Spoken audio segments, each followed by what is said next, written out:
Hi, everyone. Today we're going to be focusing on how to own your territory.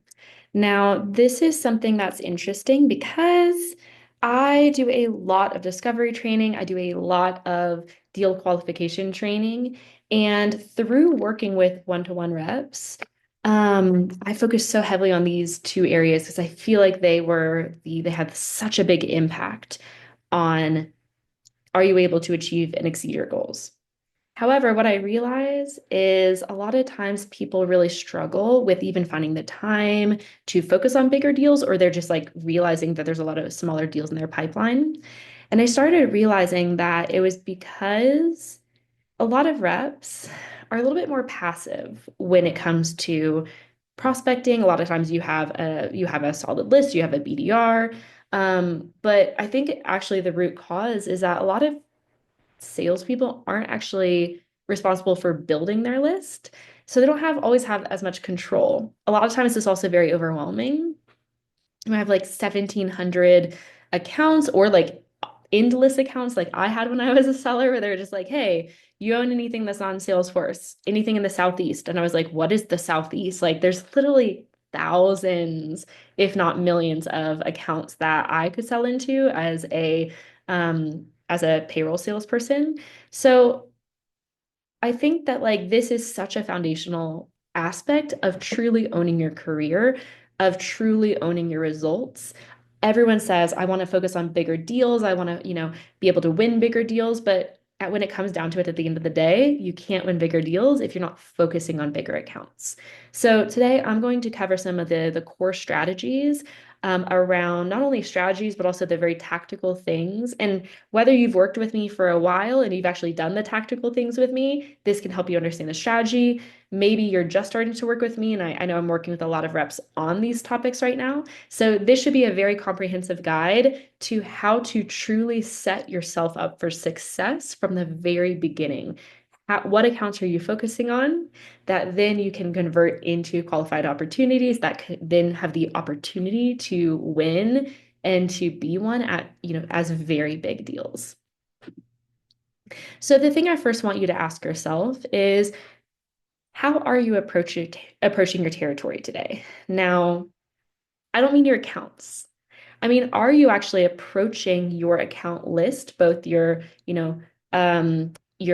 key prospects as well as maybe current clients that you can, upsell into as a true territory with a strategy? The answer I hear a lot is like, I'm not. I just have a list of accounts. I'm focusing a lot on inbound leads or I don't really have a strategy. I'm just trying to like, send out a lot of messaging I think there's a lot of pressure to like touch every account. So what I want you to first start thinking about is how can you truly think about your account list as a territory that needs to be strategically worked? And it comes down to this question, I think, for most reps. How can you not drown in your accounts and instead own your territory?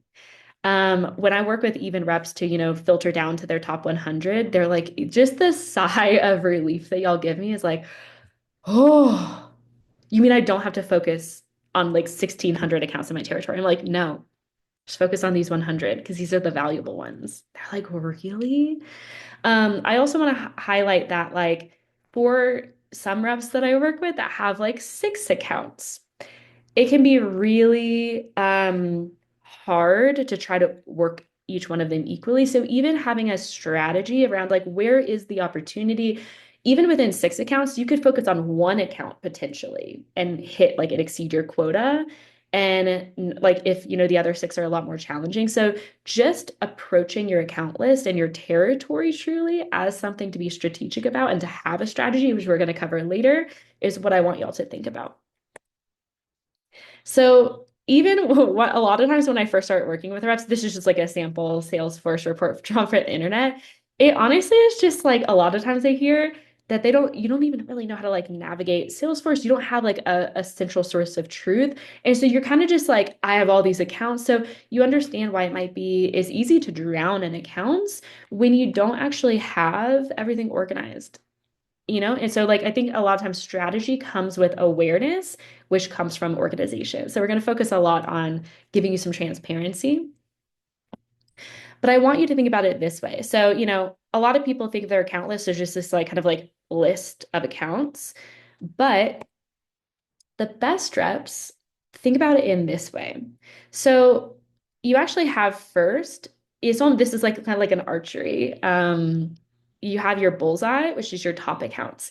These are going to be the accounts that are your make it or break it deals. These are ones that like you could have a couple of these and like hit your quota. They are high risk, high reward. So that's why we don't always recommend focusing only on these unless you're like very, established enterprise and you have a lot of consistency there. And I think this is actually a big challenge. When a lot of reps work with me, they're like, I'm tired of working on the smaller accounts. I only want to work on bigger accounts. And it makes it really challenging to figure out what is the right balance of focusing on my best accounts, the ones that are really difficult to break into, that if you might not, but if you are able to break into them and win them, it could be massive. But I want you to think of these as like a small but highly, highly valuable part, like the bullseye, of your sales strategy. However, there's a lot of great accounts in your list as well, likely. So these are accounts that should be prioritized. They're likely to be valuable and qualified based on your research. These are accounts that are going to be really strong still, but might not be like your top 10.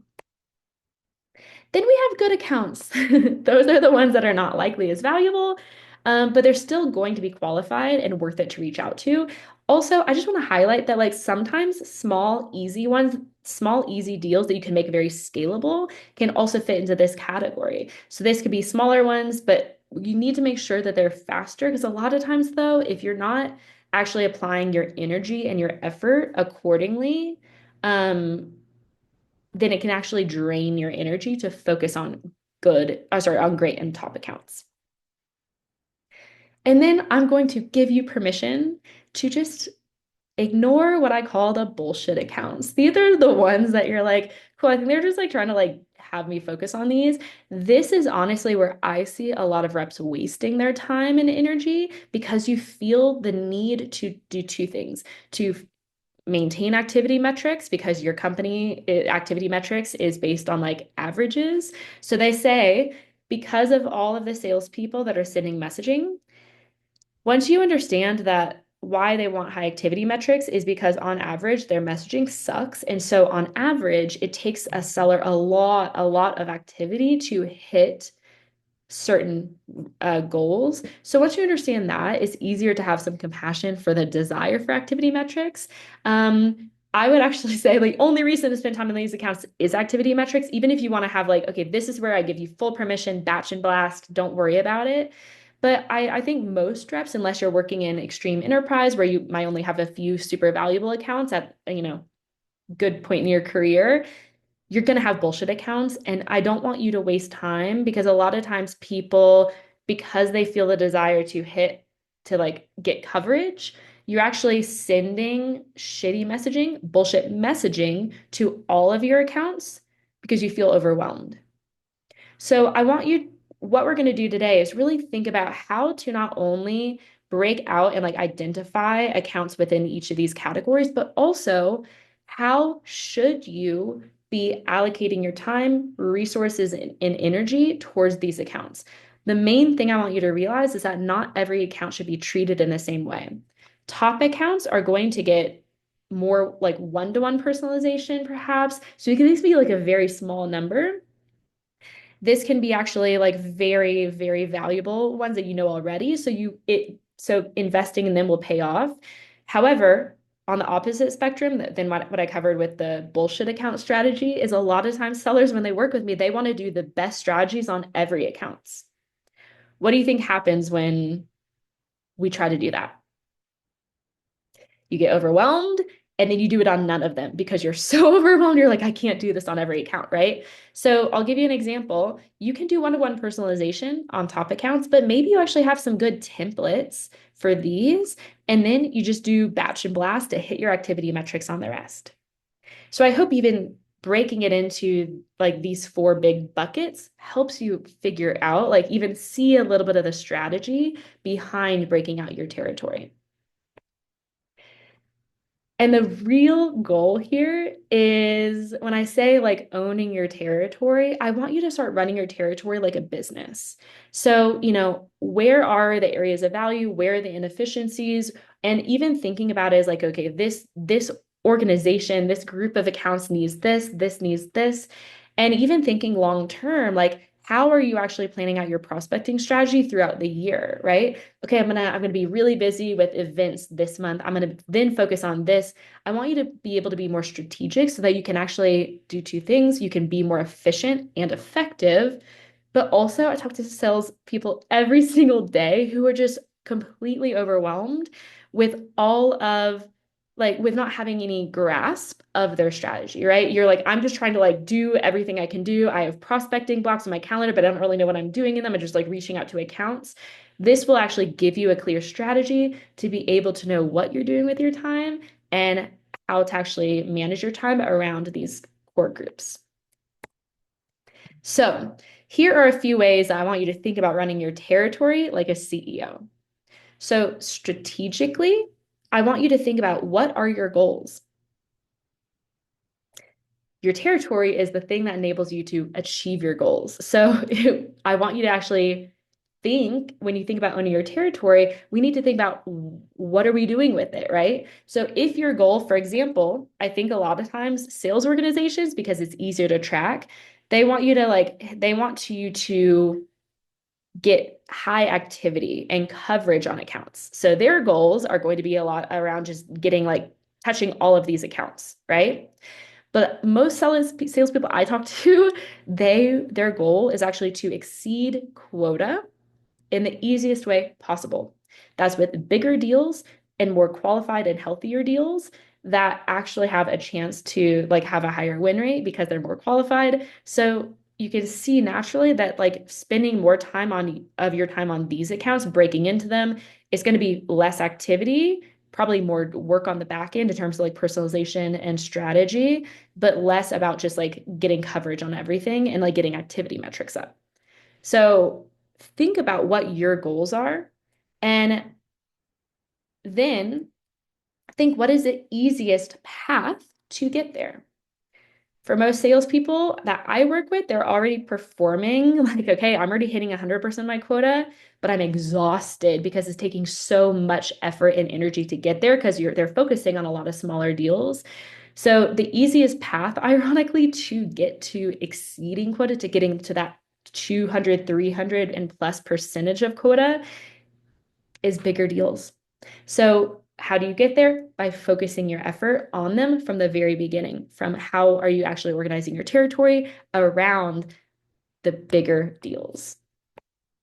So that leads to that next question, which accounts will help you get to your goals the fastest and easiest? It's highly qualified, valuable, and larger, probably.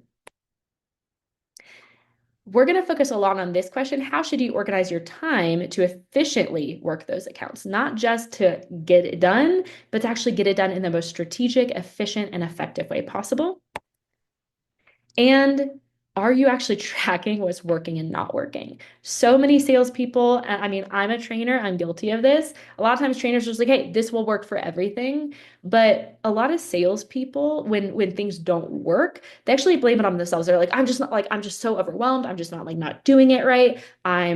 I don't know how to do this. And then they kind of like shut down. So I want you instead to really think about like instead of saying like, oh, I'm not disciplined enough, I'm not good at this, I'm not experienced enough.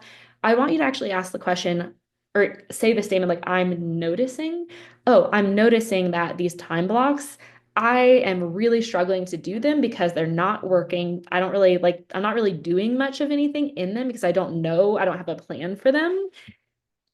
And so I'm just ignoring them constantly. I'm not committing to those time blocks because I get overwhelmed and like I just don't know what I'm doing. And then I just find it more effective to then do something else, like answering my emails and responding to clients.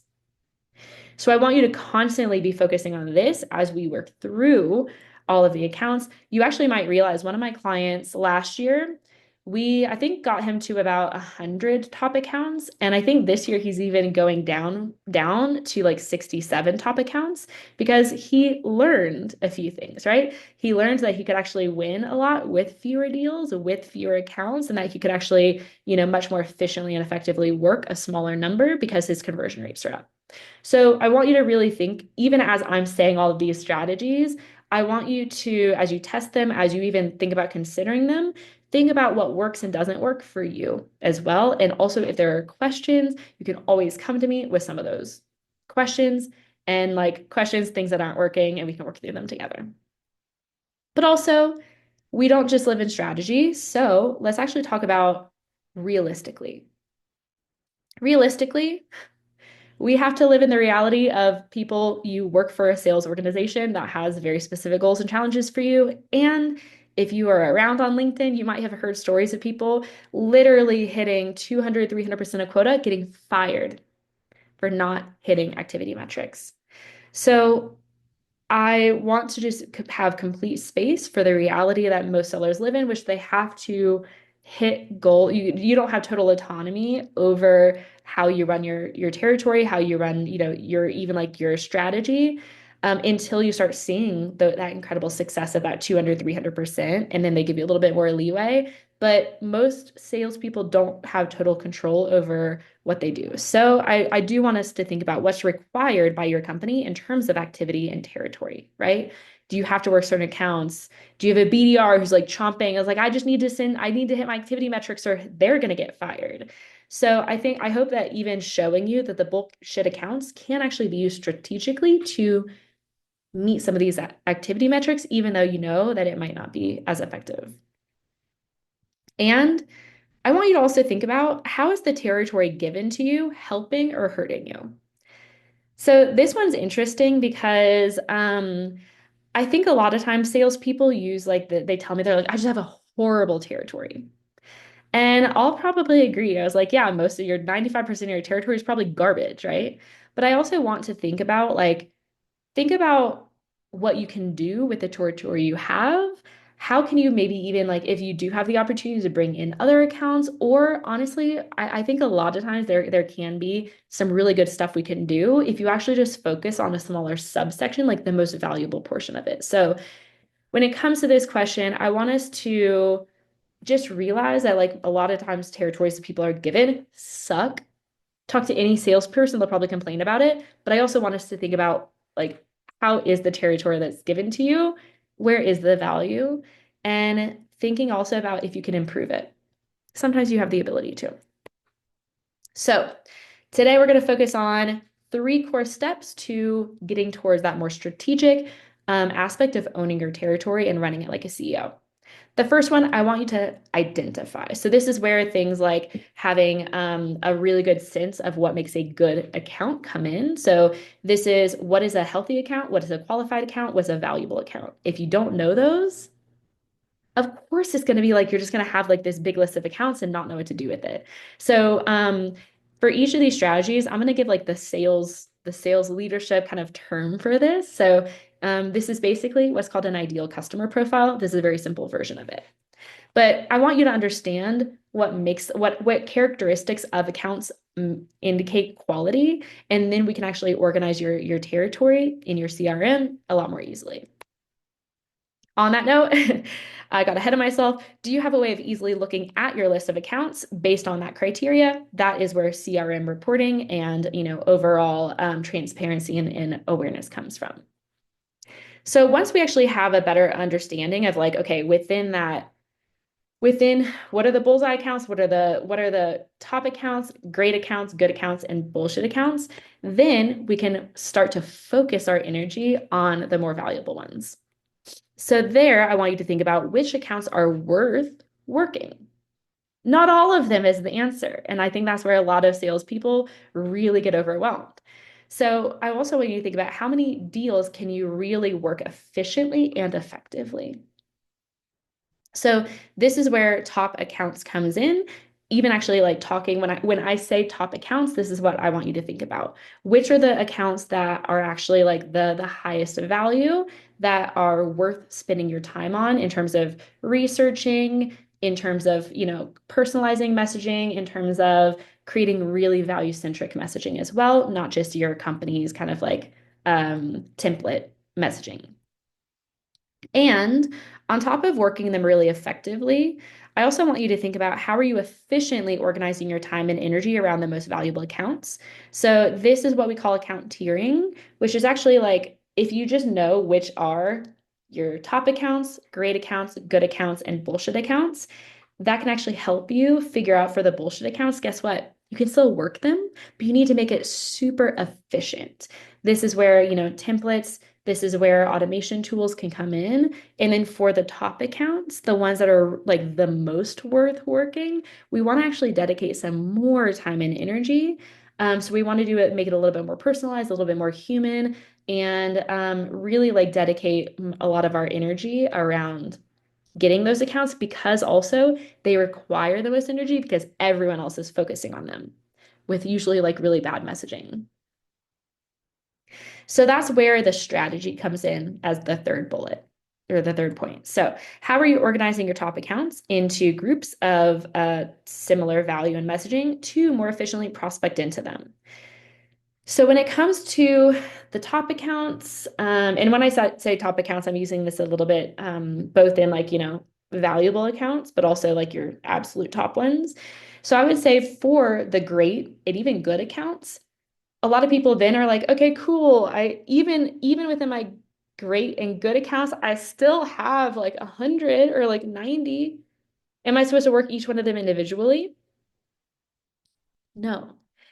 The key to a really sustainable, y'all know I love sustainability, a sustainable sales approach is actually break those into smaller buckets and say, hey, this is a group where like, what if I treated this group like these like 10 accounts that are pretty similar? I could probably create messaging that would resonate with all of them. That I could just tweak a little bit.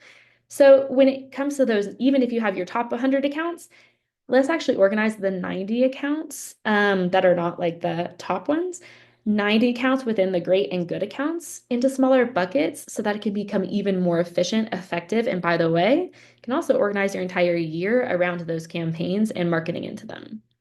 So this is where what we call account segments comes in. I'm going to explain more about this later. Oops.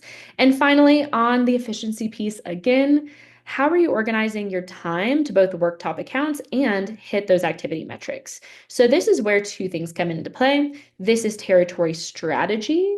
So like I said, it doesn't just stop at like, okay, I have my top 100 accounts. What am I supposed to do with it? I'm going to get very specific in terms of how you should approach them. And it does come a lot with time management. So, like, how are you actually organizing your time each week, each month, and each quarter to make sure that you're working these? And what I find is that when you have a strategy and a plan for those time blocks, it actually makes it a lot more easy and efficient to make sure that they're valuable so that you're more likely to not get overwhelmed when you're trying to do prospecting, but actually have a super clear plan, a super clear plan of attack, and you are actually seeing better results.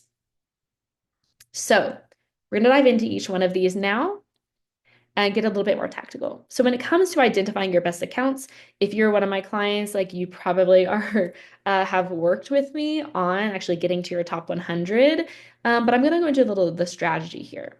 So the first thing I want you have to understand in order to actually prioritize your accounts and to group them into these, buckets is what makes a valuable account? What makes one account more valuable than the other? Or like what would how could I tell if an account should be in the bullshit account so you can actually just like not worry about.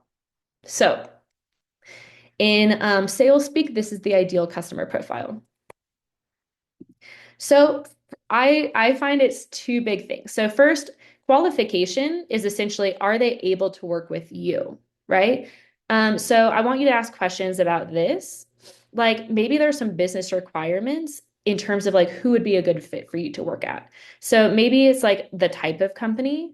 Maybe you can only work with a certain type of company. Like, maybe your company only works within one specific niche, right? My company, my technology only works for healthcare providers, right? Maybe you only work with certain locations. I because of time zones, I only work with and also language barriers. I primarily focus on North America as well as Europe. Also think about your company and like, are they actually able to service customers in different countries, right? Next is industry. This a lot of times is one where it's like maybe your technology or your solution fits better with certain industries.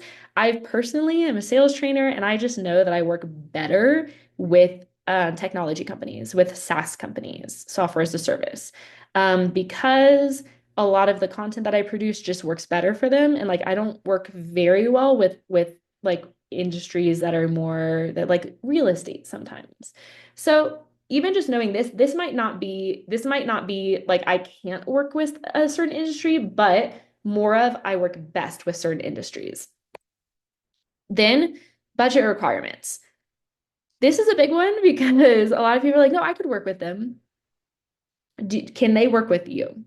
So this actually how could you actually tell budget in advance? There are a few things that actually can give you an idea of what their budget might be. The first one is the stage of company, if they've received funding, um, the revenue of the company is a really easy one, or even the number of employees that they have total help you understand what their overall revenue is an indicator of revenue. As well as, for example, with employees, if they're investing in employees, it means they have the money to spend. And they need budget and systems and solutions to better serve those employees.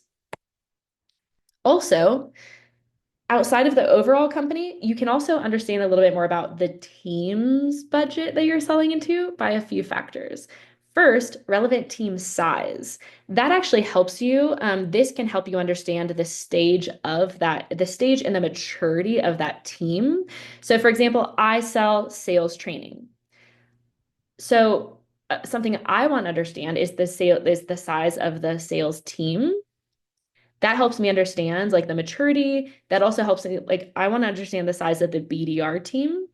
That helps me understand if they're actually like, are they investing in prospecting? Are they actually even especially if they have a large BDR team, it means that they're probably also focused a lot on winning deals because they probably have a lot of leads that they're generating through that, hopefully. And I want to know about the enablement team. Are they invested in enablement? If they don't have a team, maybe not. So I hope that it helps you understand there's a lot of subtle things you can actually help. And by the way, even a little tangent here is that you can also understand a little bit of where they're investing budget by going onto their website. If you sell into companies that are a little bit larger and go in to see like where they're hiring and if they're hiring, that can actually also help you understand if they're hiring a lot of people into one specific team, that also means that they're dedicating a lot of budget and revenue to the performance and the results of that team. You can also tell this by the technology used. If they're using more advanced technologies, it means that they're already investing in that. So it could be like, for example, if you're selling a similar solution, it actually is good if they're investing something, if they're like, have multiple systems, because it means they're already investing budget and if they're investing budget, it also means that they have budget available, but they also understand the importance of investing in this area. So they're already like mentally, they understand the problem, they understand the importance, and they understand that they need to invest.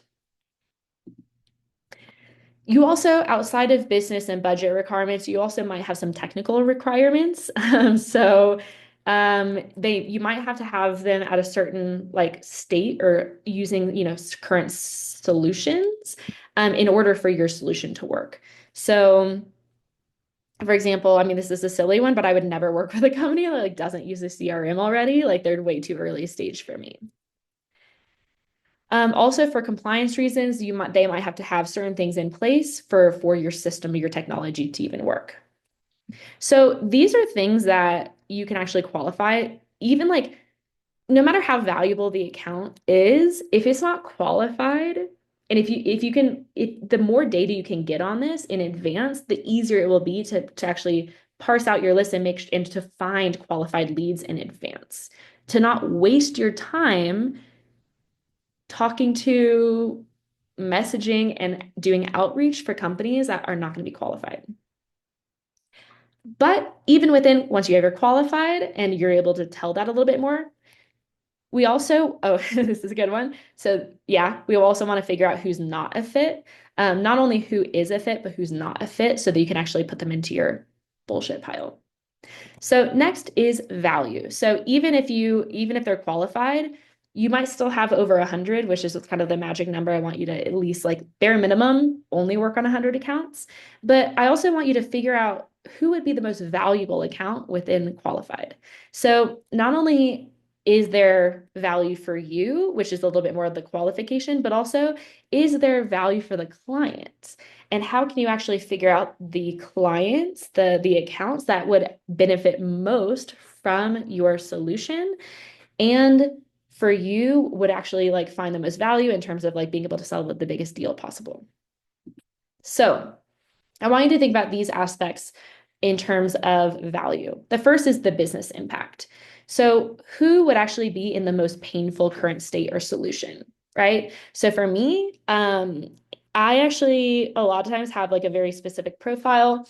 I look for companies who have received funding recently and who, or even like, or might be going like there's like whispers of an IPO because I know that they're going to actually be looking to increase their performance and prove it to investors. So even understanding like for you, who would be in a really negative current state or solution in terms of like what they're using today, that you know through working with other clients is they're going to find a lot of value from working with you. This can also come from similar clients and industries. This can be historical opportunities. Closed lost are super valuable because they already expressed that they do have pain points. Maybe it just wasn't the right time. As well as seasonality and urgency. So I'll give an example. A lot of my clients work at a payroll company. And so if you can also create a list of companies and actually keep track of when their current solution, the contract with it is expiring, it also helps you understand the seasonality of your list and the level of urgency. Even thinking about, okay, I know 3 months, I'm gonna like bucket all of these, like, okay, these companies have a Q1 or Q2 contract end, these have Q3 or Q4, and I'm gonna work them at different times. So outside of the impact of the business, I also want you to think about like the process impact.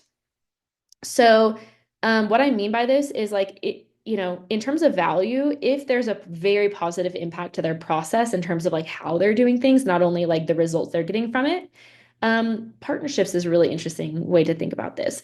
If they're already using certain partners of yours and by working with you, it actually helps them. Maybe there's better integrations. Maybe there's a better process in terms of like even just the systems and uh, flow and efficiency that like they can experience through working with you and through that partnership. That is where you can start if you have strong partnerships. Also, past clients. A lot of times, past clients not only know the business impact, but they also have been deeply impacted by the processes.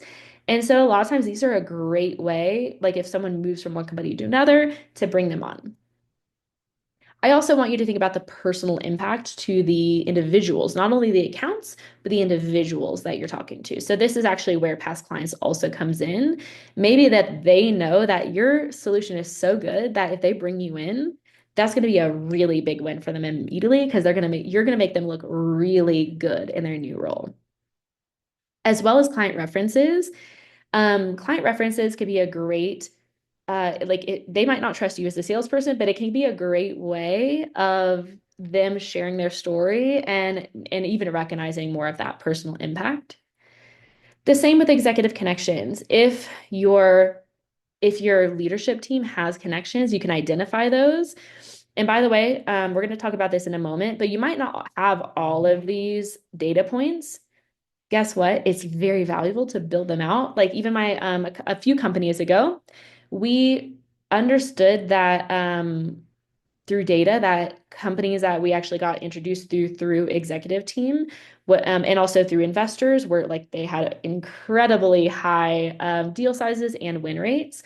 So we actually created a new field in Salesforce to actually map out executive connections. We just like literally scanned all of the connections of our CEO to start with in LinkedIn in SalesNav, and then connected them accounts, and then created an opportunity and like created a process and a slow little drip of like him making introductions.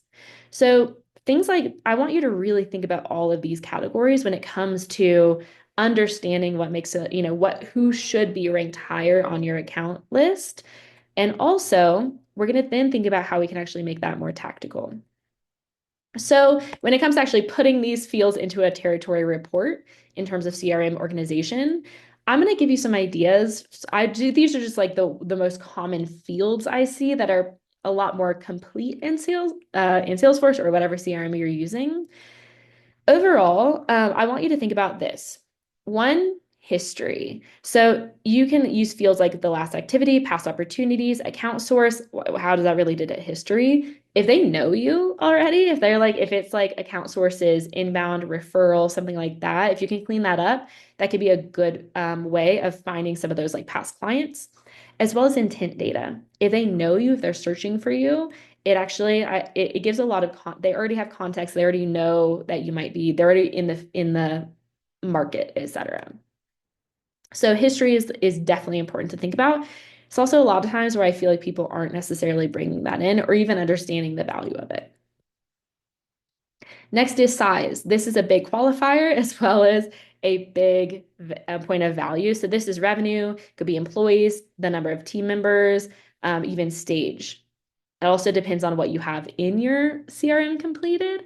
This is also a lot of times one that is more completed by like outside systems or RevOps.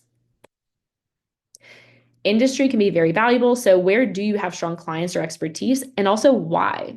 Understanding the why is important. If you don't know this, go to your sales leader, go to your customer success team is probably a really great place to get this as well. Saying, hey, I'm trying to, get more qualified accounts, bring in healthier deals for you. By the way, customer success would love for you to do that. They love healthy deals, they love healthy clients. So I want you to feel confident asking them that question because I also want you to recognize it benefits them. So if you can understand, like, for example, I know that I know that I work really well within SaaS because most of my experience is in SaaS. And I've also worked for a few people outside of SaaS and I didn't really love the projects. So personally, I know that's my why. What are their current solutions? So this could be a technology. It could be also the team members. Sometimes they're not using more like more systems and technology to achieve their goals. Sometimes they're hiring more people. So you see, they're still making investments. There's just in different areas. Also, are they using competition? All of these actually reflect that they're already aware of the problems, they're investing in it, and that even if they're using a competitor, they're already seeking out solutions and actively using them. And partners. So this could actually be technology partners. And like this is so valuable because if they're using a partner of yours, this could be it indicates they're already, likely to find value from it. And that it's like it might be an opportunity to get a warm introduction in. But also, are they using complementary services? Right. So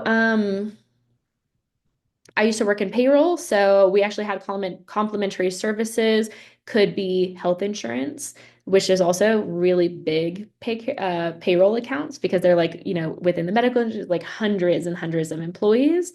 Benefits brokers were a massive person that I partnered with. So even understanding like who are the strongest partners to you and are you tapping into those? Do you understand the why and the value to the customer, but also do you understand the why and the value of the partnership to your customer? And of course, qualification ones. So location, entities, etc. Understanding that and filtering out and in by these can help you clean up your list a lot. And It probably doesn't stop there. So I want you to also just consider any other important and relevant and completed fields. Even if I say, hey, this field is important, if it's never been used, if it doesn't exist in your CRM, if RevOps is going to take, 3 months, 6 months to fill it in, then just like you got to work with what you have sometimes. But I would also encourage you to try to get that information as soon as you can. But whatever is valuable in helping you understand who would have strong answers to why change, why you, and why now. And if you don't have the information, try to get it. I'll also let you know that if you don't, a lot of people don't have control over their CRM fields, but a little hack is if you actually have a free field in your CRM, a lot of times you can even use notes. I want you to think about what is super valuable for you. Like if you have a super valuable data point that you don't have in the CRM, you don't have control over it, you can actually use a free open field, and then all you have to do, if it's on the account, then you just add that field into your account report and just start using it. It's really easy. So I've had clients who have done this with intent data, where the intent data was in a spreadsheet, and they're like, I don't know what to do with this. Put it in your CRM, and it'll be a hell of a lot easier because that's such a valuable data point. I would also encourage you to try to think about how you can make that a lot more scalable. Your BDRs are begging for work to make their job easier. So imagine how much easier their job is as well, is if they are able to actually sort and sift through the most valuable accounts.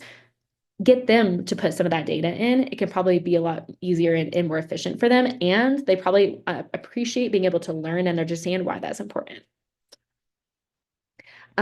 So let's actually now shift into, once you have a clean report of your accounts and all of the data, the most valuable fields in terms of identifying what makes a valuable account. You have a clean report in your CRM. Now let's get that report down to the most important accounts. So this exercise I've done with many of my clients, which is usually at the beginning of the year, once you get your massive account list and you're getting really overwhelmed, let's now focus on filtering to your top 100. And this is geared towards reps who have obviously more than 100 accounts. But even I'm kind of using this generally. Some of my clients have unlimited accounts. Some of them have 7,000. Some of them have 1,700. I'm just actually going to say not bare minimum, bare maximum. I think it's you can't focus on more than 100 accounts and actually be doing it efficiently and effectively. It's just my belief. But if you have less than those, like I said, one of my clients now is getting to his 67 accounts. One of my clients does 6. You can actually use this strategy to filter your accounts to a relevant and a manageable number. Even if you have a super small list of accounts, this can help you organize which of them should be at the top. So once you have the territory report, start filtering out accounts until you get under 100. Using what we just did in the last exercise, using that account, the fields. So I'm going to give you an example. This is literally the exercise I do with my clients. So let's say, hey, what is a really important metric? And they're like, well, employee size is very important to us in terms of it really indicates a good account or not. So I'm like, okay, let's filter. So one of my clients said, let's filter the employee size from 300 to 500. It cut their account list from 7,000 to I think 17. Then industries that include higher education and cybersecurity, because those are industries that were very relevant to her, that she was familiar with, that she had a really good account in, and that she had good stories from. Filter location in North America. They can only work with accounts in North America. Easy. And then we literally just click run report. She's like, oh my gosh, it's 100 and I think it was 108 or something. And I was like, yeah, wow, we literally just got it under 100 just with only 3 things. So I I want to give you full permission after you do this exercise, and your filters actually might be 5. I'll give you an example. For me, when I look at my territory list, actually on LinkedIn, all my contacts, I search by actually enterprise account executives. I search by account executives. Actually, now I search by enterprise account executives. And then sometimes I like search by I want, 3 to 5 years of experience, located in North America. And then I have like, the language that they speak on their profile, English, right? So your different lists that you have in qualifiers might be very different. It might be one, it might be three, it might be 13 different fields. But overall, once you have at least under 100 accounts maximum, then I want you to just take a deep breath and forget the rest. If you want your BDR, or if you want to like, have some automated campaigns that are just like templates running so you can hit your activity metrics, that's fine. But I actually want you to be able to just purely focus on these 100 accounts for the next year.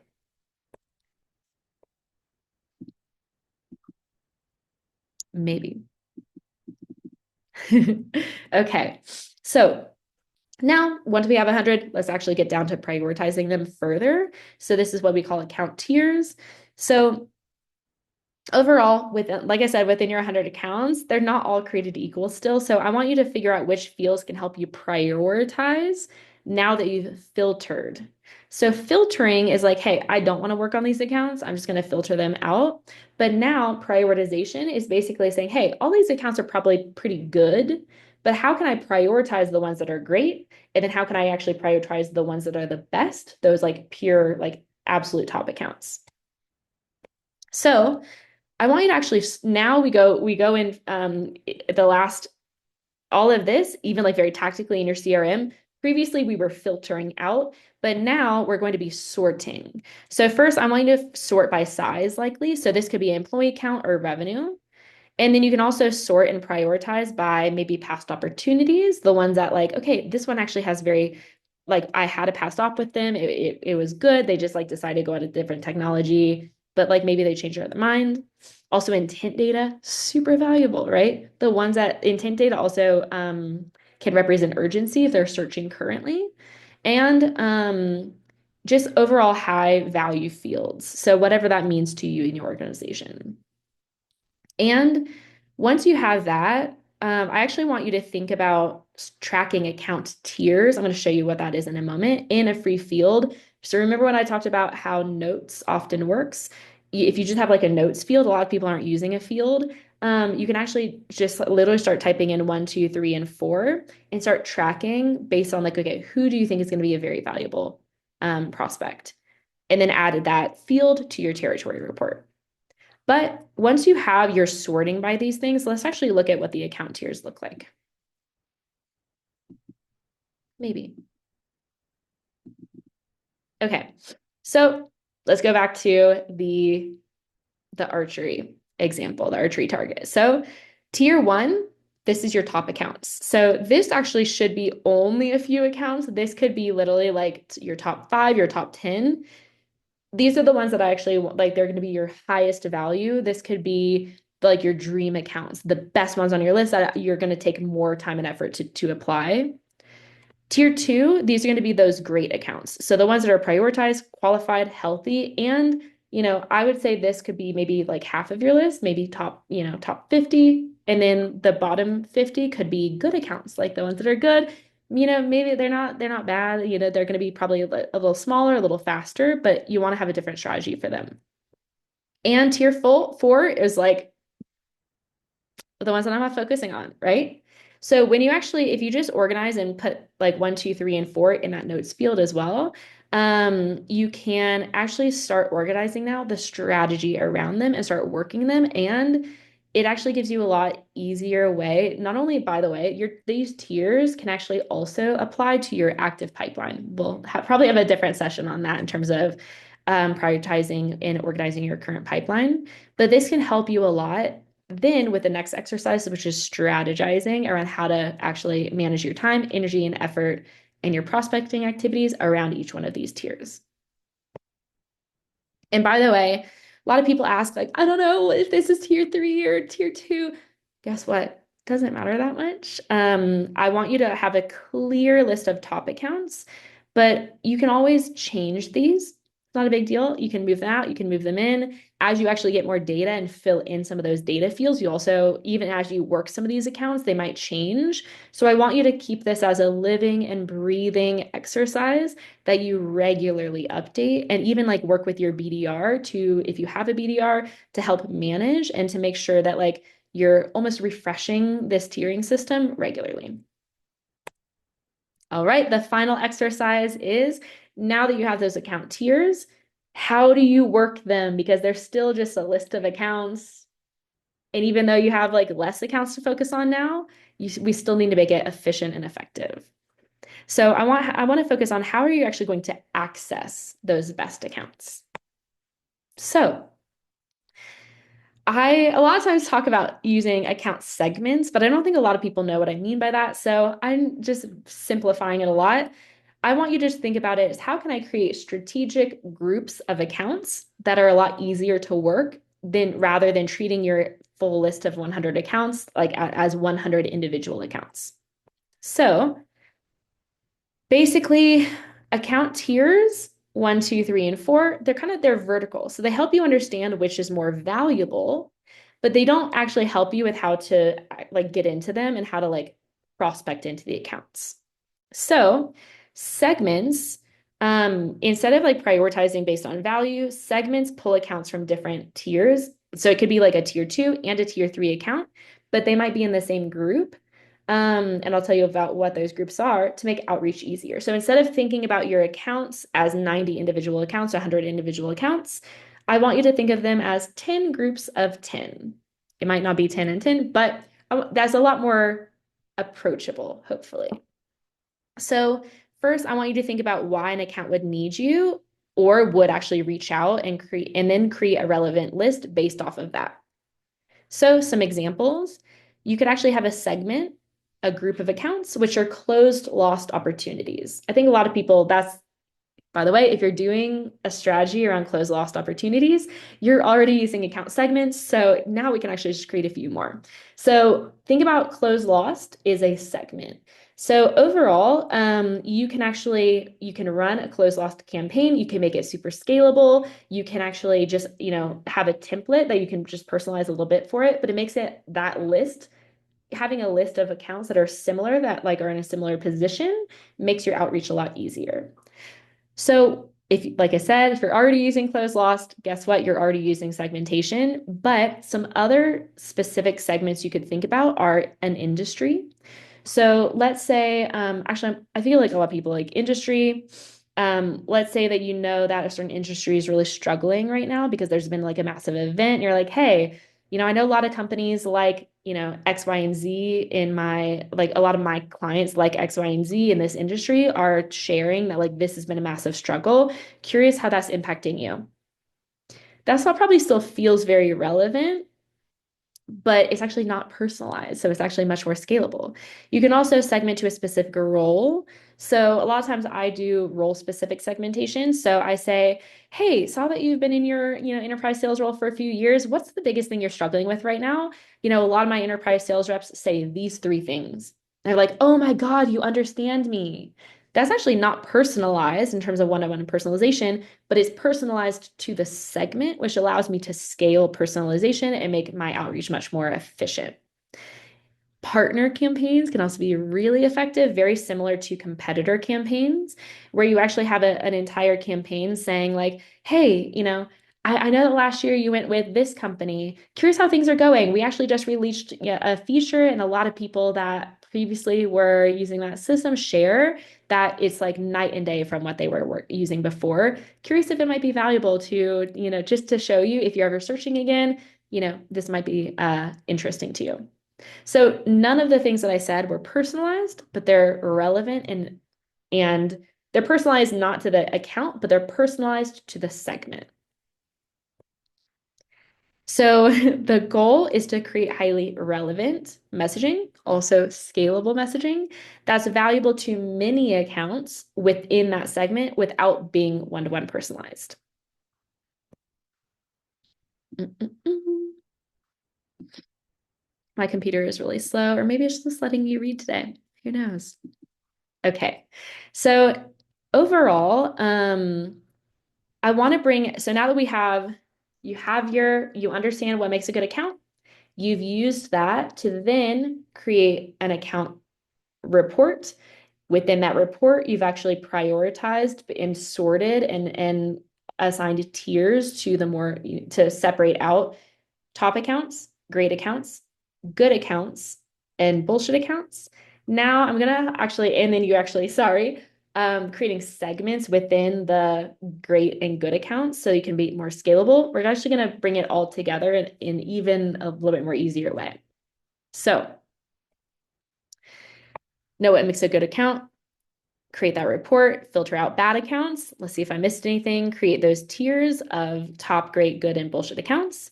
Create the segments within top, great, and good accounts. And now I want you to actually realize the next step is to prospect and actually organize your prospecting strategy, mapping to each of those segments.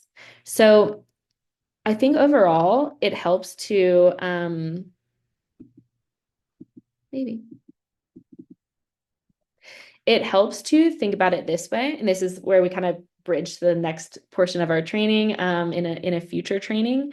Um, just to tease it out, if you use these strategies to organize your territory in this way, you can then actually organize your entire year. If you have 12 months, if you probably have like, I can't do math, 48 weeks of working, if you have like 4 weeks of vacation or, sick days, etc., if you're really busy, maybe even like less if you have like, even 45 weeks, maybe you have, other events.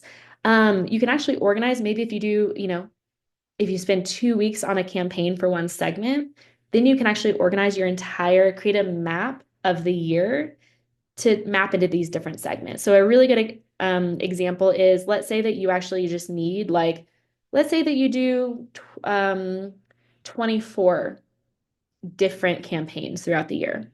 That's all you need. 24 campaigns. Let's say you do a close loss campaign twice.